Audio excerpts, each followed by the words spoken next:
기도해 주셔서 지난 주일 예배 드리고 출발해서 월요일부터 화수목 계속해서 하나님께서 일본에서 저희들과 함께 많은 일들을 행하셨습니다. 그리고 감사하게도 저희들을 통해서 하나님이 행하신 것뿐만 아니라 저희들을 많이 만져주셨습니다.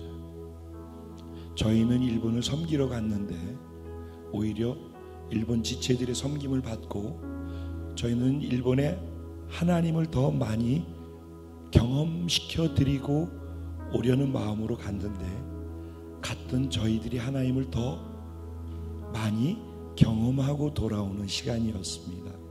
언제나 누군가를 위해서 내 가지고 있는 것이 무엇이 됐든 흘려주려고 할 때 결국은 나한테 그 은혜가 돌아온다라는 것을 확인하는 아름다운 시간이었습니다. 그게 우리들이 그곳에 가서 되어진 것이 아니라 저희들은 도구로 쓰여졌고 이곳에서 하루도 빼놓지 않고 계속해서 기도의 자리에서 기도해 주신 사랑하는 모든 성도님들의 기도의 은혜였음을 다시 한번 여러분들께 고백해 드리면서 감사를 드립니다.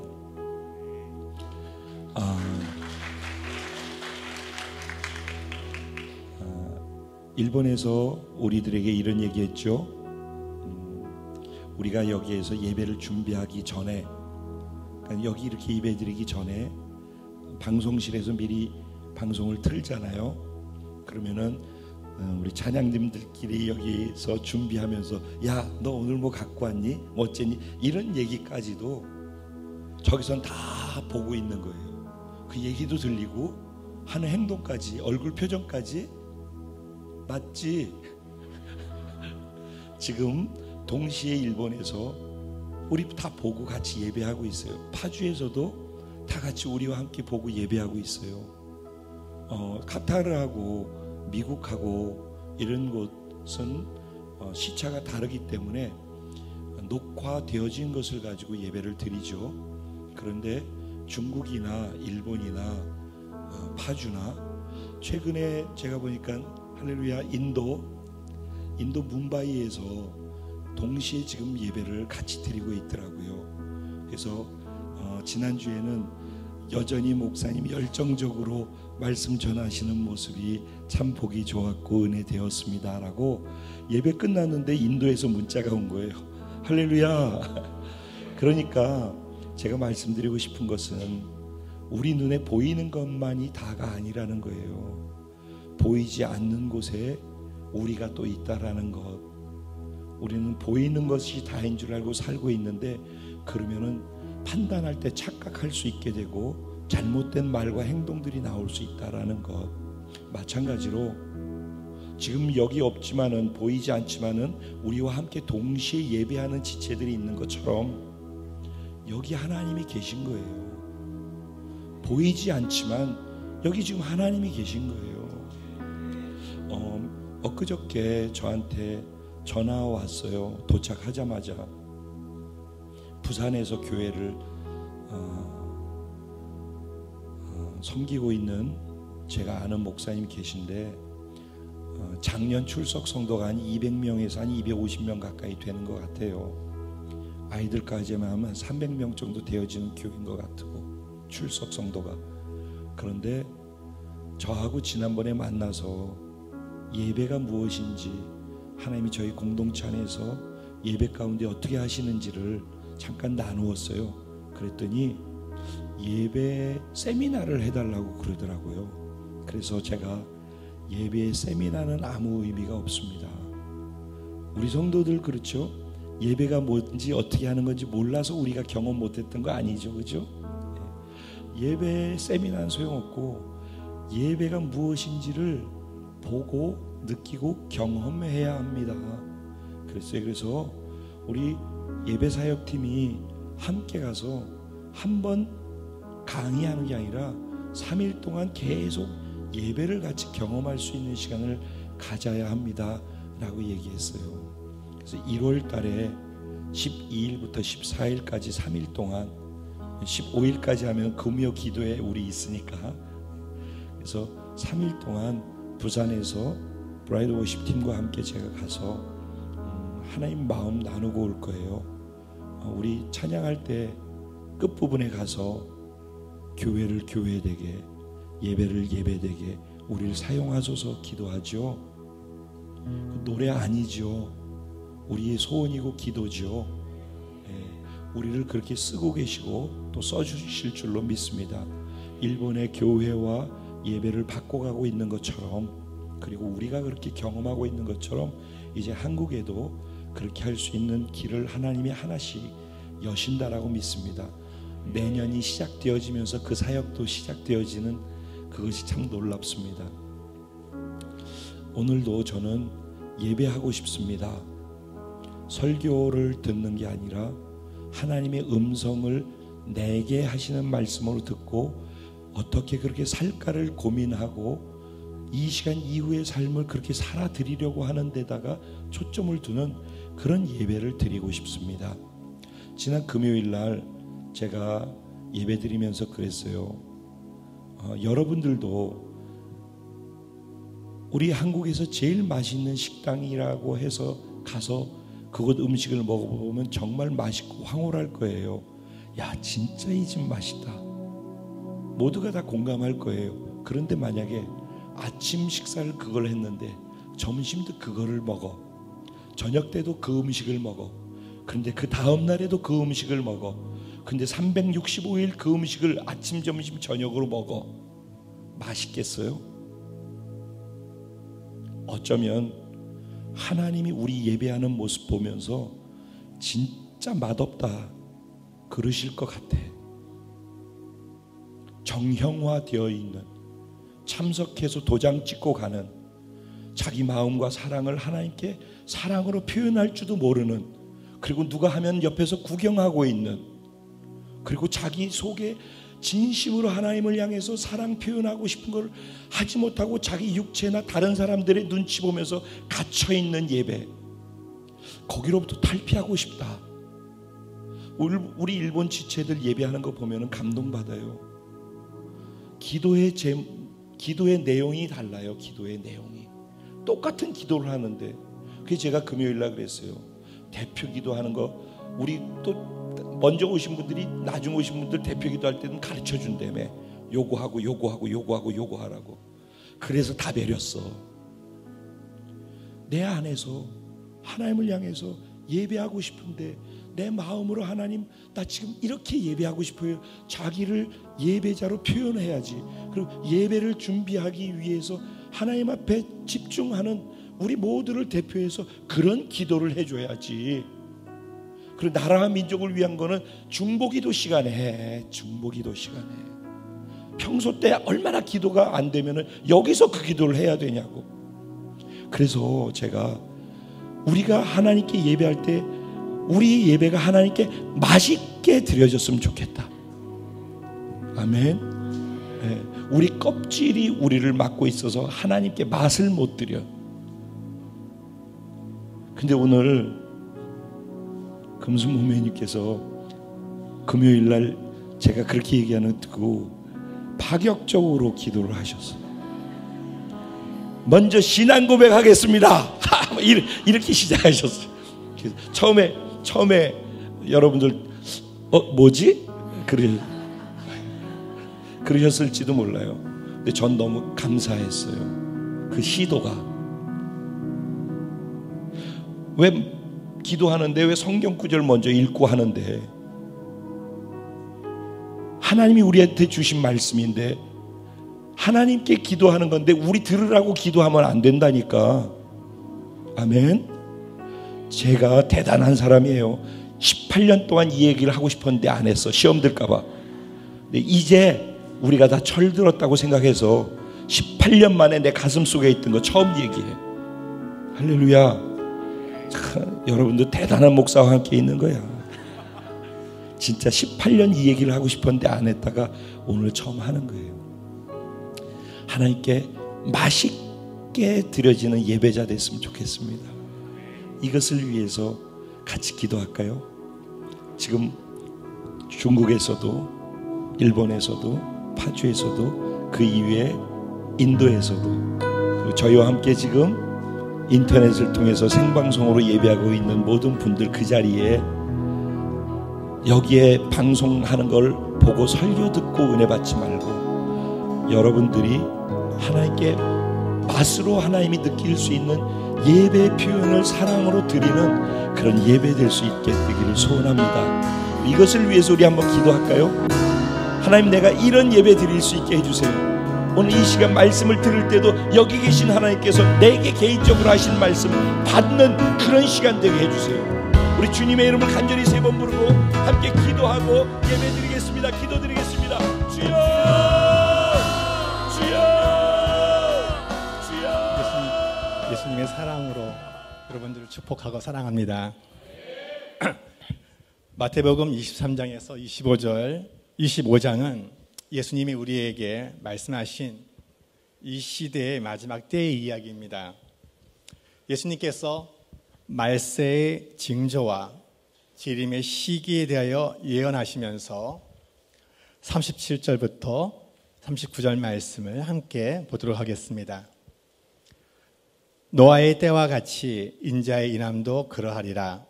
홍수전에 노아가 방주에 들어가던 날까지 사람들이 먹고 마시고 장가들고 시집가고 있으면서 홍수가 나서 그들을 다 멸하기까지 깨닫지 못하였으니 인자의 임함도 이와 같으리라 하셨습니다. 9월을 어떻게 보내셨습니까? 지금이 노아의 때라는 위기감이 느껴집니다.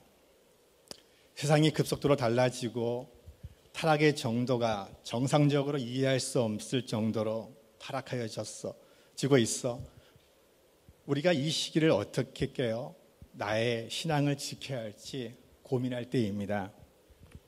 영적으로 지금이 자다가 깰 때입니다. 노아의 때는 어떠한 때였을까요? 그 당시는 신앙이 급속도로 타락한 시대였습니다. 마치 오늘날 우리의 시대처럼. 창세기 6장 1절로부터 12절 말씀 보도록 하겠습니다. 6절에서 6장 사람이 땅 위에 번성하기 시작할 때에 그들에게서 딸들이 나니 하나님의 아들들이 사람 딸들의 아름다움을 보고 자기들의 좋아하는 모든 자로 아내를 삼는지라. 여호와께서 가라사대 나의 신이 영원히 사람과 함께하지 아니하리니 이는 그들이 육체가 됨이라. 그러나 그들의 날은 120년이 되리라 하시니라. 당시에 땅에 네피림이 있었고 그 외에도 하나님의 아들들이 사람들의 딸들을 취하여 자식을 낳았으니 그들이 용사라. 고대의 유명한 사람이었더라. 여호와께서 사람의 죄악이 세상에 관영함과 그 마음의 생각의 모든 계획이 항상 악할 뿐임을 보시고 땅 위에 사람 지으셨음을 한탄하사 마음에 근심하시고 가라사대 나의 창조한 사람을 내가 지면에서 쓰어버리되 사람으로부터 육축과 기는 것과 공승의 쇠까지 그리하리니 이는 내가 그것을 지었음을 한탄함이라 하시니라. 11절 말씀. 그때 온 땅이 하나님 앞에 부패하여 포악함이 땅에 가득한지라. 하나님이 보신즉 땅이 부패하였으니 이는 땅에서 모든 혈육 있는 자의 행위가 부패함이었더라. 간단하게 얘기한다면 그 시대는 타락하게 하는 시대였었습니다. 6장 2절 말씀에 하나님의 아들들이 사람의 딸들을 아름다움을 보고 자기들이 좋아하는 모든 자로 아내를 산다 얘기했습니다. 외모 지상주의도 될 수 있겠지만은 당시의 문화와 또 당시에 자기들의 이익을 추구하는 그 마음들이, 그 정욕들이, 물욕들이 그들의 마음속에 자라나고 있었던 시대라고 얘기할 수가 있을 것입니다.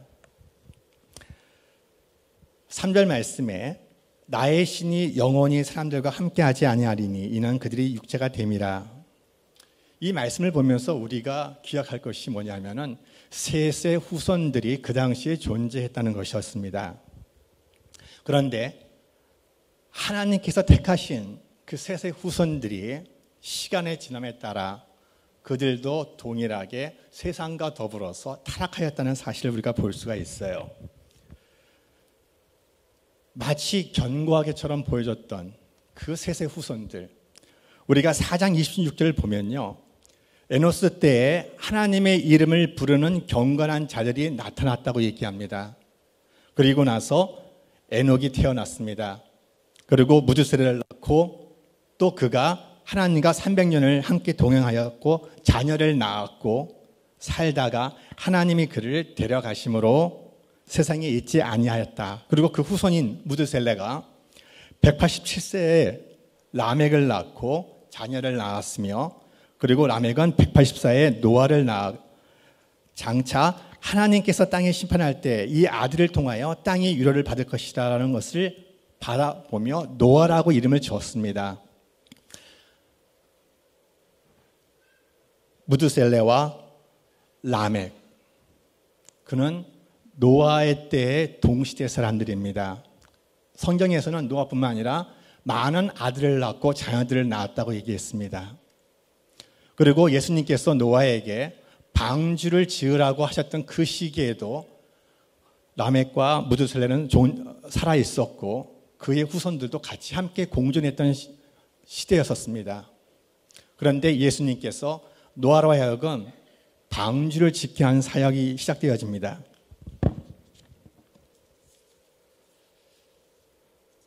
노아가 600세 되는 해에 우리가 다 아다시피 심판이 이뤄집니다. 대략 노아가 500세 때에 자식들을 낳았으니까 100년의 시간들, 그 자녀들이 그 방주 사역에 동참했던 시역들을 보면은 50년이 채 안 되는 시기들이었습니다.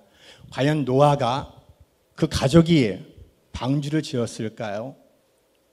아마 그 당시에 노아는 사람을 삭을 주면서 함께 그 방주를 지었다 저는 생각합니다.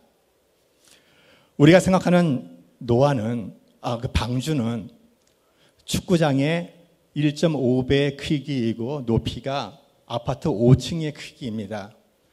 당시는 청동기 문화 시대예요. 과연 그 시대 사람이 이 방주라는 개념이 어떠한 규모였을지 상상을 하지 못했을 것입니다.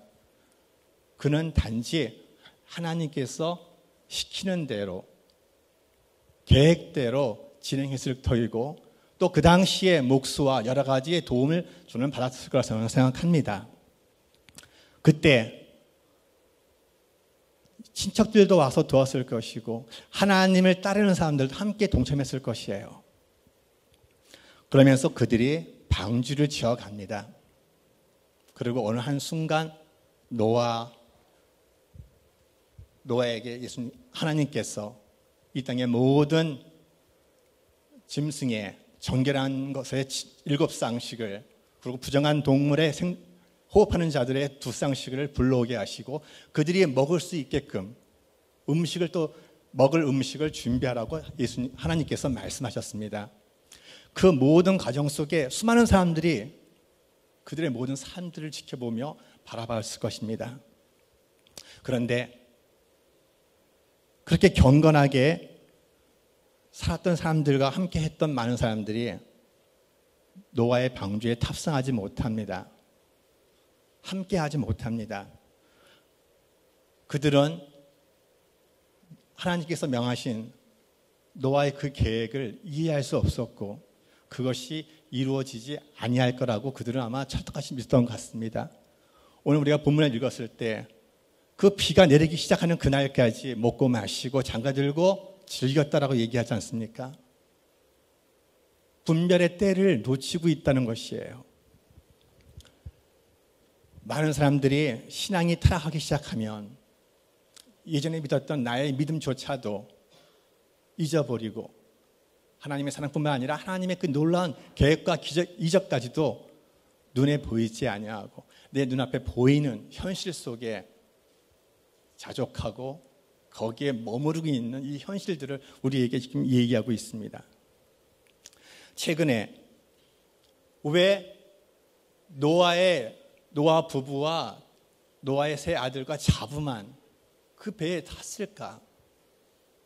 하나님을 불렀던 수많은 그 라멕과 무드셀라의 자녀들은 왜 함께 타지 못했을까? 왜 하나님은 그들을 버려두셨을까?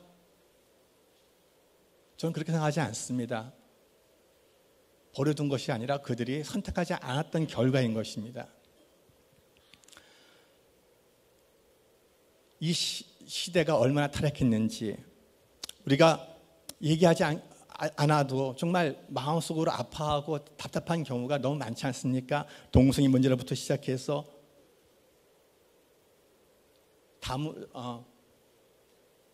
한국의 대형교회의 여러 가지 아픔의 그 사건들을 이렇게 통해서 봤을 때 정말 우리가 얼마나 이 타락한 시대에 살고 있는지 우리가 지금 피부적으로 느끼고 있지 않습니까? 예수님이 오신 이후에도 동일하게 이 세대는 변하지 아니하고 타락의 길을 계속해서 걷고 있어요.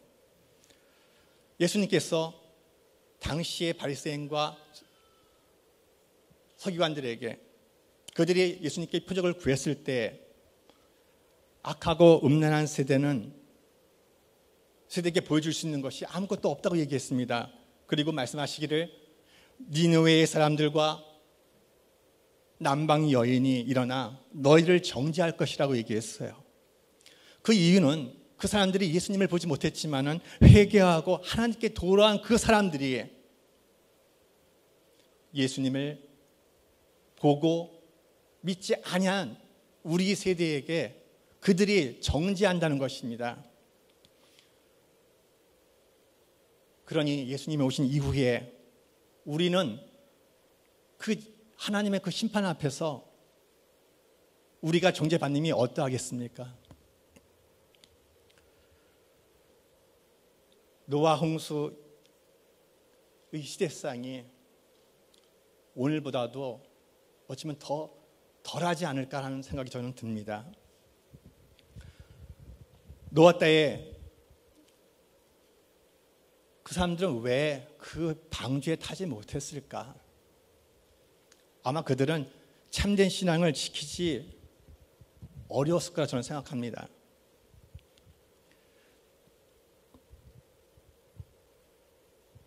함께 창세기 6장 22절 말씀을 보면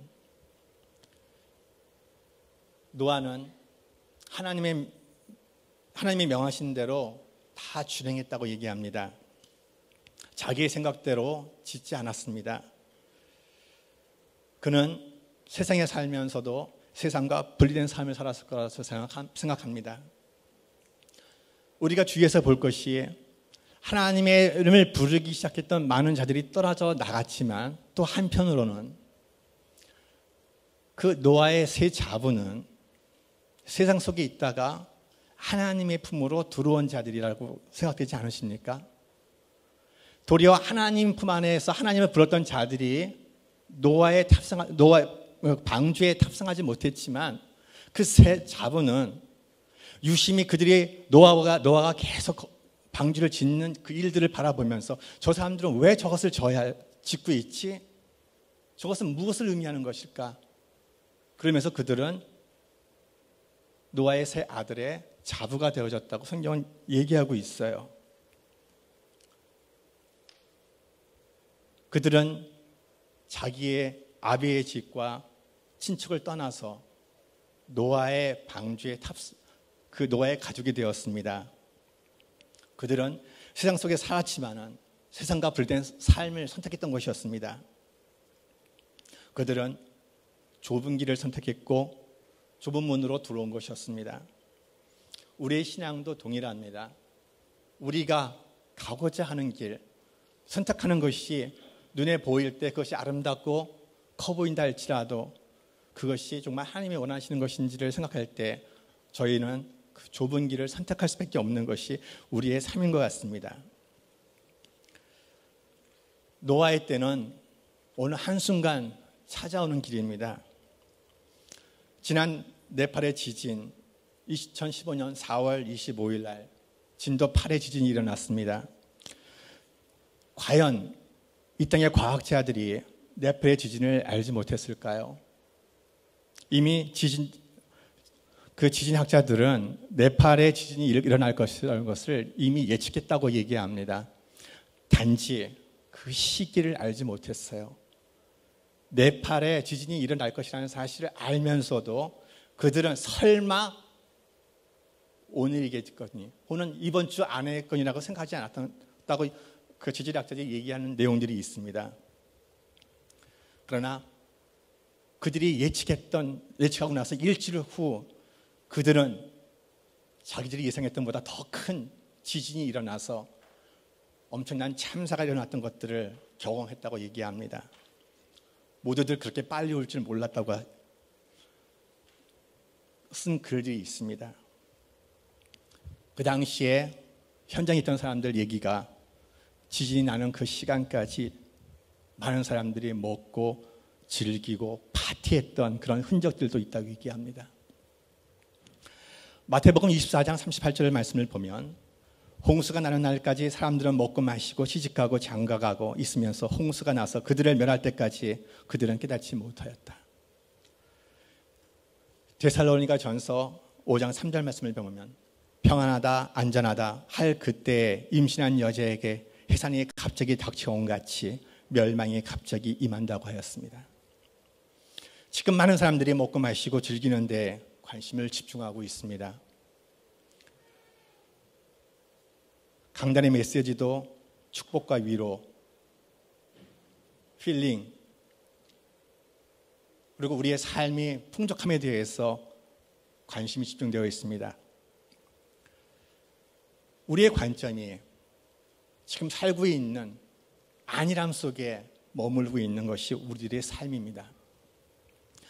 디모데전서 4장 3절 말씀을 보면 때가 이르리니 사람이 바른 교훈을 받지 아니하며 귀가 가려워서 자기의 사욕을 따를 스승을 많이 두고 또 그 길을 진리에서 돌이켜 허탄한 이야기를 따르리라 하였습니다. 많은 사람들이 듣기 좋은 소리에 반응하고 자기에게 칭찬하는 말에 관심을 집중하며 하나님이 아닌 사람의 목소리에 자기의 마음을 빼앗기고 있습니다. 평안하다, 평안하다 하는 시기에 저희는 살고 있습니다. 그러나 성경은 말세에 있는 사람들의 귀가 가려져서 세상 일에 관심을 두는 일들이 허다하다고 오늘 성경은 우리에게 얘기하고 있어요. 마치 많은 사람들이 의식 속에 네팔의 지진학자들처럼 설마 내가 예상했던 그 시기에 오지는 않을 거야. 만약에 여러분이라면, 내가 네팔 학자의 지진이라면 먼저 나의 가족들이 내 주위에 있는 사람들에게 그 사건을, 지진이 일어날 것이라는 사실을 아마 통보했을 것입니다. 그런데 그들은 그것을 과학적인 정보를 가지고 알면서도 공유하지 않았다는 사실을 기억하십시오. 예수님이 분명히 오신다고 약속하셨습니다. 그런데 우리는 이 사실을 우리 안에서만 공유합니다. 마치 우리가 지질학자처럼 행동하지 않습니까? 히브리서 2장 1절 말씀에 그러므로 우리는 들은 것에 유념함으로 우리가 흘러 떠내려가지 않도록 함이 마땅하다 얘기합니다. 지금 우리는 이 노아의 시대라고 얘기할 수 있는 이 시대 속에서 어떻게 대처해야 할 것인지를 고민하고 싶습니다. 첫 번째, 저는 우리가 해야 할 것은 하나님이 명하시는 것을 준행해야 된다고 생각합니다. 방주 짓는 일에 충실해야 합니다. 방주는 무엇을 의미할까요? 저는 예배라고 표현하고 싶습니다. 하나님이 그림을 그려주셨어요. 방주를 어떻게 지으라고. 그리고 노아는 그 그림 속에 기초부터 시작해서 하나님이 하라고 하신 그대로 따라했고 많은 사람들에게 그렇게 지시했을 것이에요. 어떤 나무를 써야 되고 그 안에는 역청을 발라야 되고 몇 층으로 지어야 되고 그 한 편 한 편의 나무 조각을 댈 때마다 그것이 우리가 매일매일 하나님 앞에 드려지는 예배가 아닐까라는 생각이 듭니다. 그것이 이어지고 그래서 다 지어졌을 때 하나님께서 말씀하셨던 홍수가 일어난 사건을 우리가 알지 않습니까? 방주가 마무리되어지고 물에 뜰 수 있는 그 시대까지 우리가 해야 할 것은 예배를 드림으로 말미암아 방주를 이루는 것이라는 것이에요. 그리고 여기에는 또 한 가지의 약속이 있습니다. 창세기 6장 아까 읽었던 거 보면 하나님이 허락하신 혈육이 있는 모든 생물의 생명을 보존시키라고 하는 명령이 담겨져 있습니다. 그 방주는 나만 사는 것이 아니라 노아만 사는 것이 아니라 그 자부뿐만 아니라 하나님께서 이미 멸하시기로 했던 작정한 생물들 가운데 정결한 짐승과 부정결한 짐승까지 포함해서 다 거기에 들어올 수 있도록 우리에게 말씀하셨어요. 그 배 안에서 굶어 죽게 하지 아니하시고 도리어 양식을 준비시키시고 저축하라고 성경 우리에게 얘기하고 있다는 사실을 기억하십시오. 예배를 드리면서도 한편으로는 그 배 안에서 약 1년 동안의 시간이었습니다. 그 수많은 동물들이 먹어야 할 짐승들 또 식물들을 준비했을 것이에요. 어마어마한 양이라 저는 생각합니다. 그들이 그것을 준비합니다. 예배를 드리기 위해서 우리가 무엇을 준비해야 됩니까?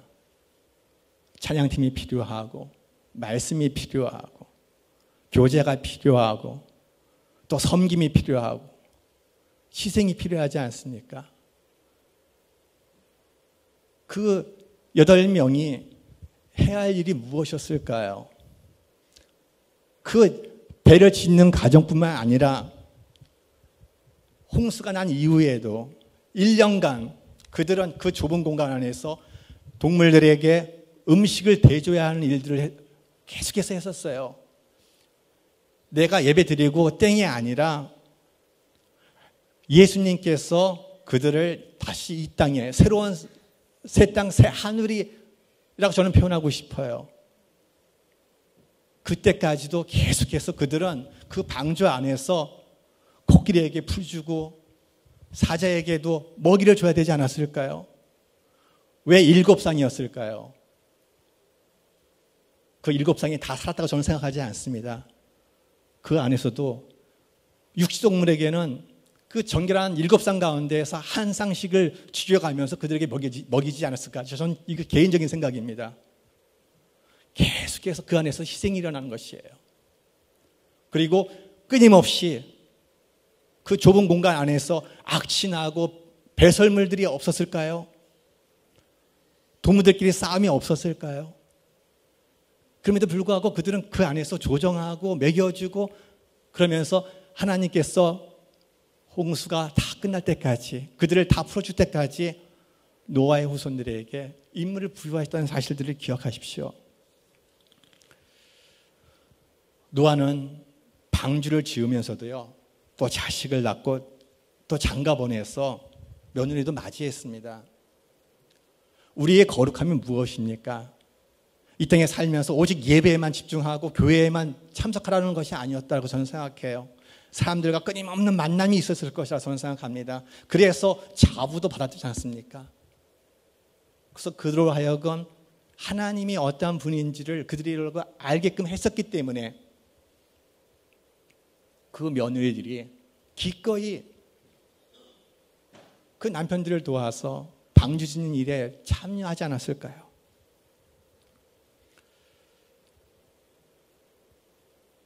예수님께서 택하신 8명, 그들은 방주를 짓는 일에 우선을 두었던 사람들이었습니다. 왜냐하면 그것은 생명과 관계된 일이었기 때문에, 구원과 관계되어진 일이었기 때문에 그들은 하나님의 말씀에 순종하고 따랐던 것이었습니다. 오늘날 내가 주님과 함께 동행하며 주님 오시는 그 삶에 초점을 맞추기 때문에 계속해서 순천교회에서 일어나는 모든 사역들이 하나님의 영광을 돌릴 수 있는 일로 이렇게 열매맺어지지 않습니까? 아까도 말씀하신 것처럼 수많은 교회들이 있어요. 그들도 다 하나님을 부릅니다. 그러나 그들 가운데에서 하나님을 찾고자 했던 사람들 많이 이 방주에 동참하는 거라서 저는 생각해요. 진정으로 하나님을 찾는 자들, 그들을 하나님께서 택하셨던 사실을 고백하고 싶습니다.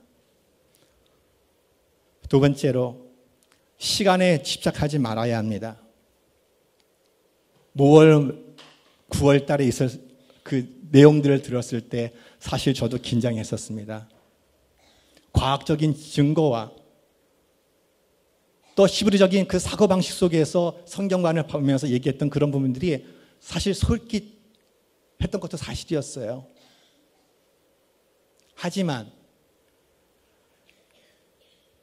36절 말씀에 그날과 그때는 아무도 모르나니 오직 아버지만 아신다 하시는 그 말씀을 기억하면서 한편으로 그냥 깨어 준비할 수밖에 없었구나 라는 것이 저의 생각이었었습니다. 동일하게 성경 말씀도 우리에게 그렇게 얘기합니다. 42절 말씀에 깨어 있으라, 44절 말씀에 준비하고 있으라, 25장 13절 말씀에 깨어 있으라. 이 시대에 예수님이 우리에게 하셨던 말씀은 깨어 있으라, 준비하고 있으라, 깨어 있으라. 그날은 아무도 모른다, 오직 아버지만 아신다. 예수님이 자신이 직접 얘기하신 것이었어요. 예수님이 언제 오실 것이라고 얘기하는 것은 우리가 간단하게 얘기한다면 그것은 이단이에요. 아무도 알 수가 없는 그날입니다. 단지 우리는 깨어서 기다리면 되는 것이에요. 노아가 방주를 짓는데 짧게는 50년이고 길게는 7, 80년이 되지 않을까 하는 저는 개인적인 생각을 합니다. 그동안 그 마음이 어떻게 조급하지 않았을까요? 어떻게 지어야 할지도 모르지만은 많은 사람들의 조롱거리가 저 미치지 않았어? 그런 소리를 그가 듣지 않았을까요? 그럼에도 불구하고 그는 자기의 역할에 최선을 다했습니다.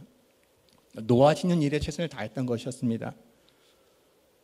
그 어느 때인지는 모르지만, 그러나 시간이 가까움에 따라 하나님께서 그들이 먹을 음식들을 준비하라, 대충 배가 어느 정도 지어졌을 때 아마 노아는 때가 가까웠구나라고 직감했을 것입니다. 그러나 그 시기는 아무도 모른다는 사실을 기억하십시오. 세 번째로, 자에게 주어진 직무를 다하십시오. 디모데후서 4장 1절에서 8절 말씀 보도록 하겠습니다. 디모데후서 4장 1절에서 8절 말씀. 하나님과 살아있는 자와 죽은 자를 심판하실 그리스도 예수 앞에서 그가 나타나실 것과 그의 나라를 두고 엄히 명하노니 너는 말씀을 전파하라. 때를 어떤지 못하든지 항상 힘쓰라. 범사에 오래 참음과 가르침으로 경책하며 경계하며 권하라. 때가 이르리니 사람이 바른 교훈을 받지 아니하며 귀가 가려워서 자기의 사욕을 따를 스승을 많이 두고 또 그 길을 진리에서 돌이켜 허탄한 이야기를 따르리라. 그러나 너는 모든 일에 신중하여 고난을 받으며 전도자의 일을 하며 내 직무를 다하라. 전제와 같이 내가 벌써 부어지고 나의 떠날 시각이 가까웠도다.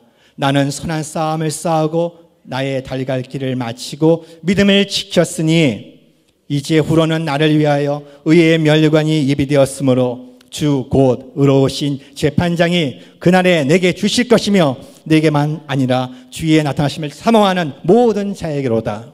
아멘. 그때를 우리가 알지 못하지만 준비하며 나아갈 때 예수님 오시는 그날, 오늘 본문이 말씀하신 것처럼 내가 지금 현재 처해 있는 이 생활 속에서 가정주부는 가정 안에서 남편에게, 자녀에게, 그리고 주어진 교회의 직무를 최선을 다하면 예수님이 언제 오실지 그것이 궁금한 것이 아니고, 그때 내가 휴거되는 것이 중요한 것이 아니라 지금 내가 하나님의 명령에 직무에 충실한다면 저는 자동으로 휴거되어지는 것이고 들림받는 것이에요. 그 시기가 중요한 것이 아니라는 사실을 오늘 성경은 얘기하고 있다는 것입니다.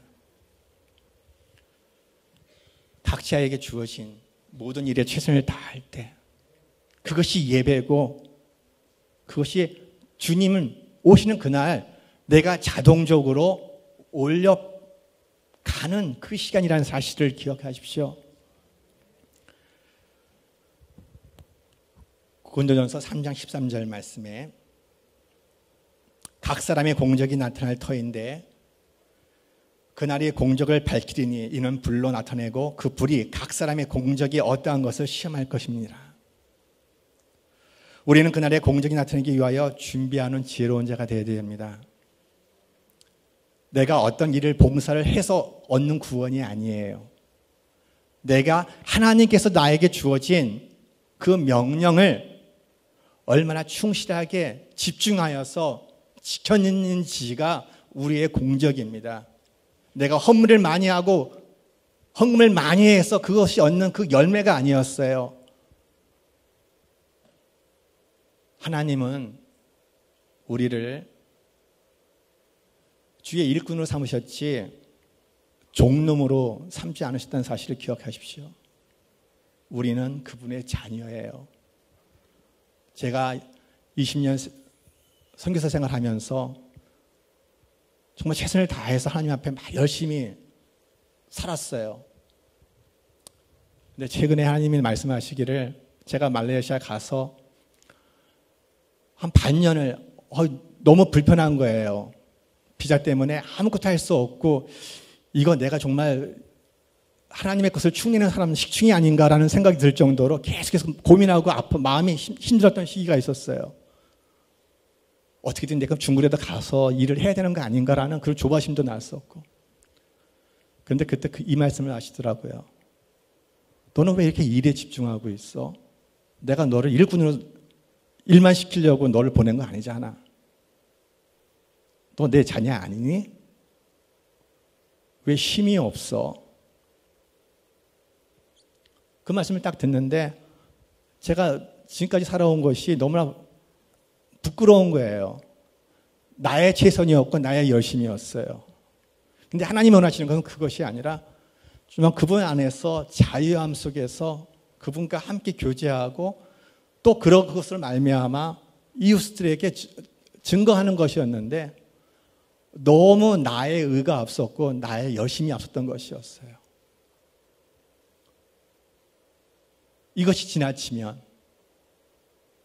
넉다운돼서 하나님 왜 나를 이렇게 힘들게 만드셔요?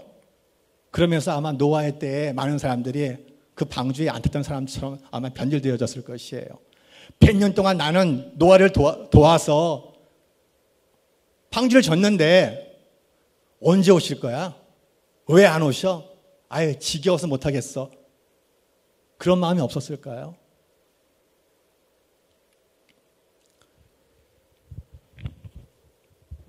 저는 오늘 이 말씀을 나누면서 노아의 때가 분명히 이 시대에 왔습니다.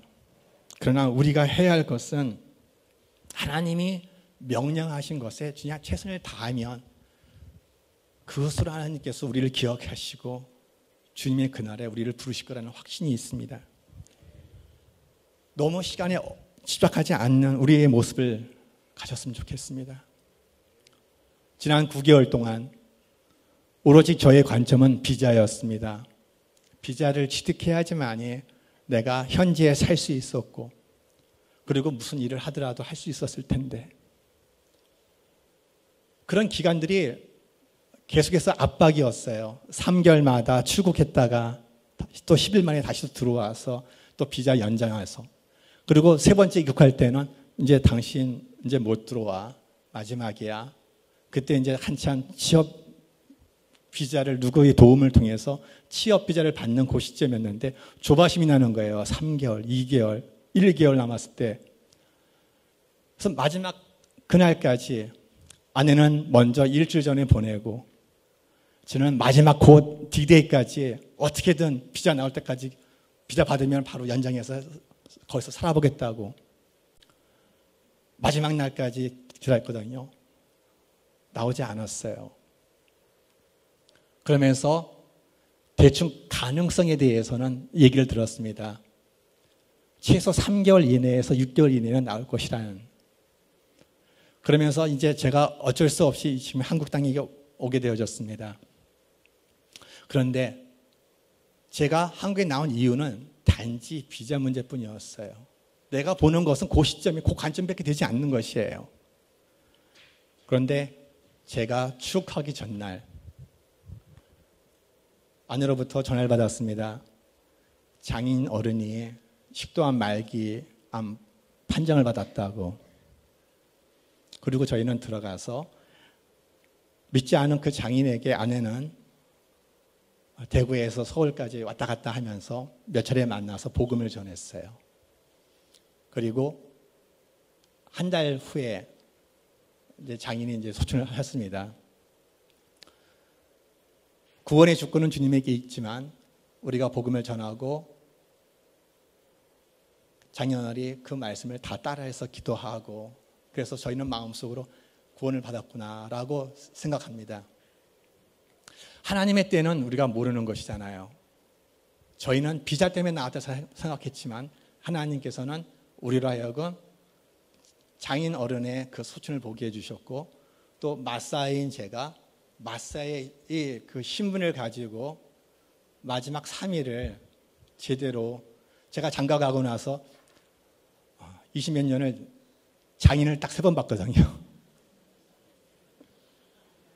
선교지에 있다 보니까 그냥 한국 갔을 때만 잠깐 얼굴 보는 정도였으니까 그럼에도 불구하고 그 마사의 역할, 그 영정을 드는 역할을 하면서도 내가 한편으로 야 하나님 정말 참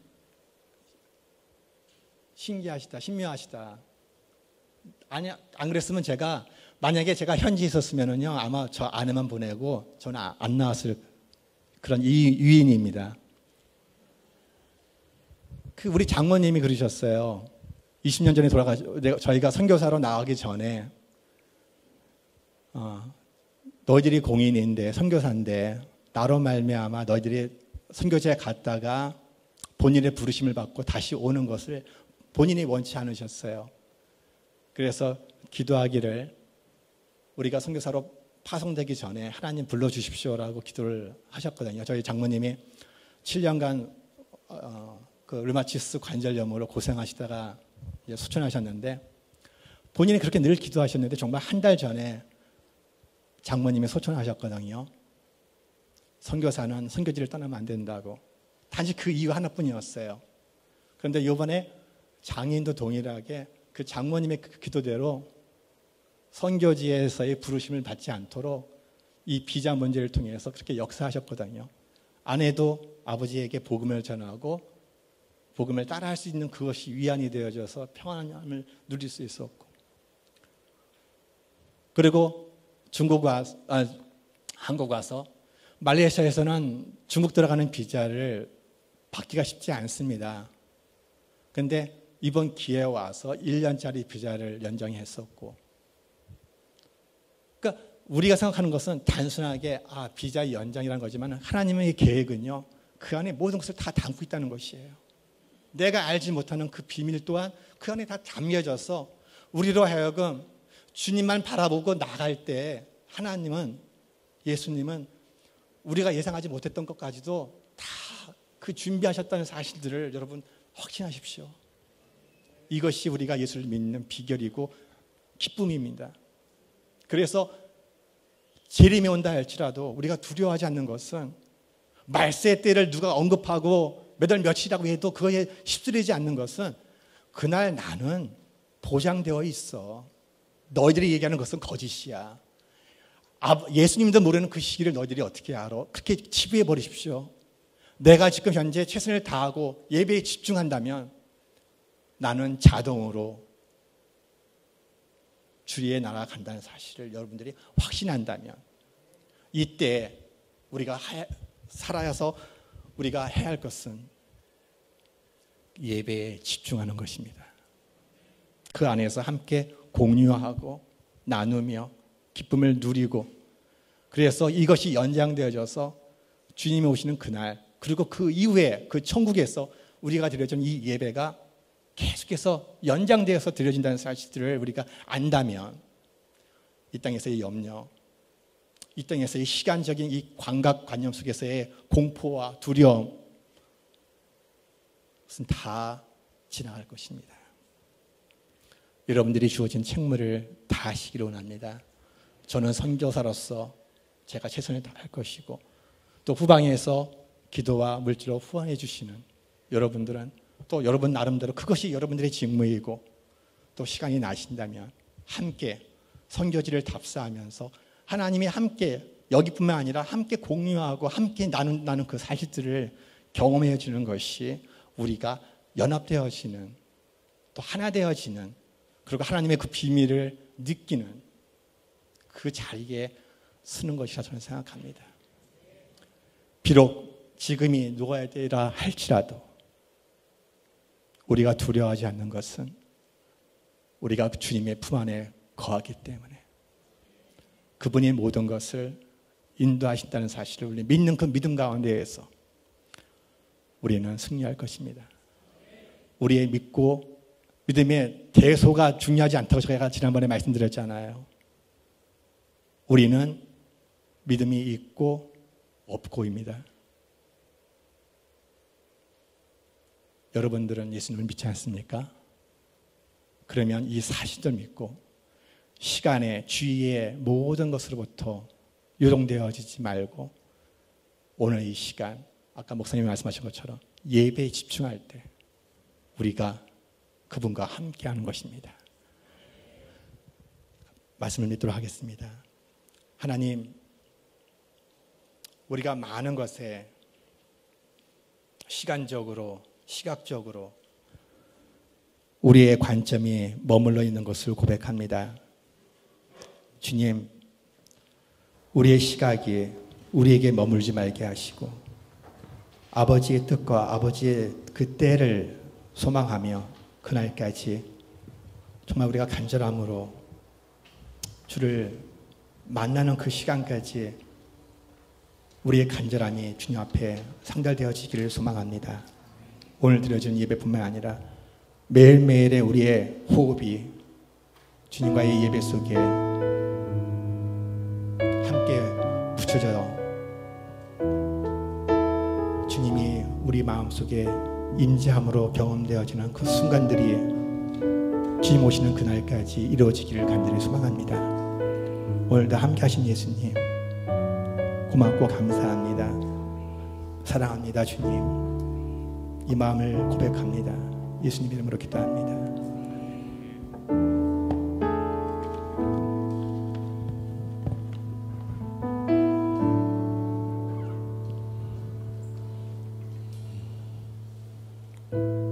우리 선교사님 말씀해 주신 것 속에서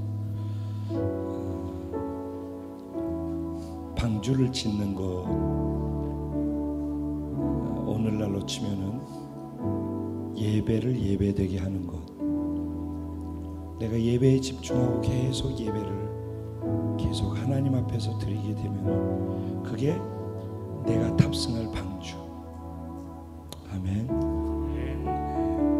그리고 그 방주 안에 공동체 안에 방주, 그리고 공동체 안에 있는 지체들의 약한 자들이 있고 먹을 것이 필요한 자들이 있다면 영적인 모든 부분에 있어서 그들을 배려해주고 섬겨주고 먹여줄 수 있는 그런 먼저 자라 있는 사람들이 그 역할을 또 하는, 그러면서 방주 밖에 있는 사람들에게 하나님의 때가 가까이 왔으니까 이 방주 안에 탑승하십시오 외칠 수 있는 은혜의 삶. 우리 방주가 무엇입니까? 예수 그리스도입니다. 그 예배가 방주를 짓는 것이란 말은 예수 그리스도와 사랑에 하나 되어지기 때문에 방주가 완성되어지는 과정들인 것입니다. 아멘. 내가 예수 그리스도의 방주를 예배 속에서 지어가게 될 때 그분을 하나됨 안에서 경험하는 그 경험의 희열이 커져서, 감동이 커져서, 그래서 주변 사람들을 돌볼 수 있는 힘도 거기서 얻는 것이고, 그래서 믿지 않는 사람들에게 내가 경험한 예수 그리스도 이 방주를 너도 한번 타서 맛보고 이 예배의 맛과 구원의 맛과 하나님 가운데에서 있는 이 은혜의 맛이 무엇인지를 함께 경험하며 가지 않겠느냐 외칠 수 있다라고 생각합니다. 우리가 연초에 최악의 상황에서 하나님이 저에게 겁없이 배가를 외치게 하셨습니다. 여러분, 지금 그때 앉아 있었던 그분들과 함께 있습니다. 그리고 우리 눈에는 2달 남짓 남아 있는데 배가의 모습이 보이지 않습니다. 배가는 우리의 그릇이 준비될 때 부어지는 것입니다. 배가는 지금 누가 배가를 이룰 것인가라고 주변을 바라보는 사람을 통해서 일어나는 것이 아니라 여기 있는 저와 여러분 한 사람 한 사람 모두가 다 초등학생부터 시작해서 어른에 이르기까지 내 옆에 나와 함께 예배할 수 있는 한 사람을 진짜로 제대로 옆에 둘 수 있으면 그게 배가인 것입니다. 내가 여러 사람 할 필요도 없고 내 옆에 진짜 나와 함께 예배하고 함께 예배를 즐거워 기뻐하고 예배의 맛을 느낄 수 있고 예배의 맛을 하나님이 느끼실 수 있도록 할 수 있는 사람 한 사람을 각자가 두면 그게 배가인 것입니다. 내 옆에 2 사람을 두면 3배 배가 배가인 것입니다. 어려운 게 아니죠. 근데 어디선가 떨어질 거로 생각하고 있죠. 그렇기 때문에 저는 그 얘기 안 합니다. 18년도 참았다니까. 자기가 스스로 그릇이 준비되어서 자기 스스로 깨우치고 자기 스스로 하나님의 임재 가운데 즐겁고 이 구원과 이 감격을 누군가에게 얘기해서 함께 이걸 같이 맛보게 해주고 싶다라는 마음이 생겨나야지 그게 가능한 것이지, 여기서 숙제처럼 얘기한다라고 그래서 하루 옆에 앉혀놓는다고 해서 그것이 배가 되는 것도 아니거든요. 그래서 제가 얘기를 안 하는 거예요. 그런데 저는 믿고 있습니다. 그렇게 되리라고. 지금 일본에서 함께 예배드리고 있을 터인데 지난 6월 달에 우리 공동체가 일본에 갔었어요. 가서 저희들을 일본 지체들이 정말 많이 섬겨주었죠. 그리고 예배 드릴 때 우리를 섬겨주었던 그 일본 지체 중에 형제님이 계신데 내가 허락 안 받고 얘기해도 되나? 케니 형제? 케니 형제라고 있습니다. 미국에서 메이저리그 보스턴 레드삭스에서 중앙에서 외야 중앙에서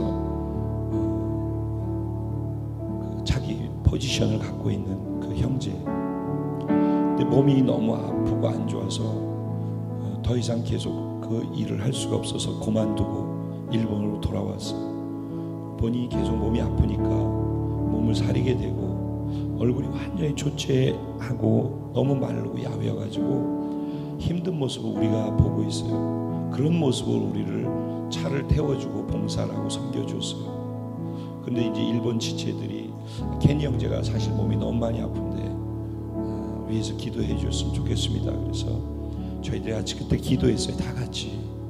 그때 기도했는데 기도가 끝났는데 하나님 제게 주신 마음이 있었어요. 그냥 기도할 때가 있고 하나님이 마음에 확 주시는 게 있을 때가 있어요. 그래서 제가 순종한다고 켄 형제하고 일본 분들하고 우리 지체들이 있는 데서 얘기했어요. 켄 형제 걱정하지 말라고, 하나님 완전히 치료해 주신다고. 근데 완전 중병이거든요. 그래서 이게 심각하다, 이거 어떡하지라고 하는 그런 상황이었어요. 그런데 기도가 끝났는데 하나님 그런 마음 주셔서 걱정하지 말라고, 하나님 치료하신다고, 틀림없다고. 그러니까 상태가 이러니까 그 얘기가 처음에 좀 의아하게 들렸을 거라고 생각하고, 또 켄 형제가 그 얘기를 듣고 있을 때 그렇게 받으셨을 것 같아요, 제가. 근데 제 입에서 나온 말이 두고 보라고, 하나님 내게 말씀하셨다고, 반드시 그렇게 하신다고, 그러니까 걱정하지 말라고, 다음번에 우리 왔을 때 보자고. 겁없이 그런 얘기를 했어요. 그러면서 저도 말하면서도 늘 그런 거예요. 순종하지만은 만약 안 되면 이거 되게 웃기는 상황이 될 텐데라는 생각이, 인간적인 것도 머릿속에 하나 지나가요. 그렇지만은 하나님이 확신 주신 마음이 있어서 선포한 거예요. 요번에 4개월 만에 갔죠. 켄 형제가 공항부터 나와가지고서 마지막부터 끝나는 날 예배서부터 모든 것들을 다 참석을 같이 해주셨는데 너무 건강해진 거예요. 저한테 그래요. 켄 형제가 몸이 6kg가 더 쪘다고. 배 나온 거 보여요? 제가 우리 영곤 형제님, 여러분들 영곤 형제 배 나온 거 같고 영곤 배 좀 집어넣어. 저는 영곤 이제 배 나온 거에 너무 행복하고, 건강에 지장만 없다면 저 모습이 너무 사랑스럽고 하나님이 살아계시다라는 걸 증거하시는 그 배라고 저는 보아요. 영곤 형제가 바로 얼마 전까지 몸무게 42kg에 아무것도 먹지 못하고 죽도 못 먹고 금식이라고 써놓은 데서 호수를 끼워놓고서 주사로서 연명하면서 살아서 42kg로. 근데 오늘 우리 모두를 하나님께 예배할 수 있도록 하는 예배자로 서서 저렇게 예배하잖아요. 결혼해서 아이를 둘째 아이까지 낳고 이제 그런 상황 속에서 나와 있는 배는 하나님의 은혜인 줄로 믿습니다. 켄 형제 배 나온 거 걱정 안 해도 돼. 하나님이 살아계시다라는 것을 증거하는 산 증인의 모습이니까 형제 보고 참 은혜 많이 받았고, 내가 믿는 하나님, 우리 하나님, 살아계신 하나님, 신실하신 하나님, 우리의 눈으로 헤아려지지 않고 개선 나오지 않지만 믿고 순종하면은 말씀하신 대로 행하시는 전능하신 하나님, 저는 배가 될 것을 믿습니다. 말씀하셔서 제가 두렵지만 겁없이 선포했기 때문에, 제가 순종하면서 걷고 있기 때문에 반드시 저를, 여러분을 이 예배를 통해서 변화시킬 것이고 은혜를 부으실 것이고, 반드시 우리가 하나님의 약속의 성취를 보고, 갑자기 어떻게 이런 일이 일어나지? 그 간증들로 우리 모두가 충만하게 되어질 줄로 믿습니다. 우리 하나님께 잠깐 주신 말씀 생각하면서, 내가 믿는 하나님, 진짜 살아계신 하나님, 나를 구원해 주신 하나님, 진짜 하나님을 내가 만나고 믿고 예배할 수 있는 것이 얼마나 감사한지, 하나님 정말 감사합니다. 우리 감사의 기도를 좀 드렸으면 좋겠습니다. 우리 하나님께 주님의 이름을 한번 부르고 우리의 감사를 마음으로 표현해 드리겠습니다. 주여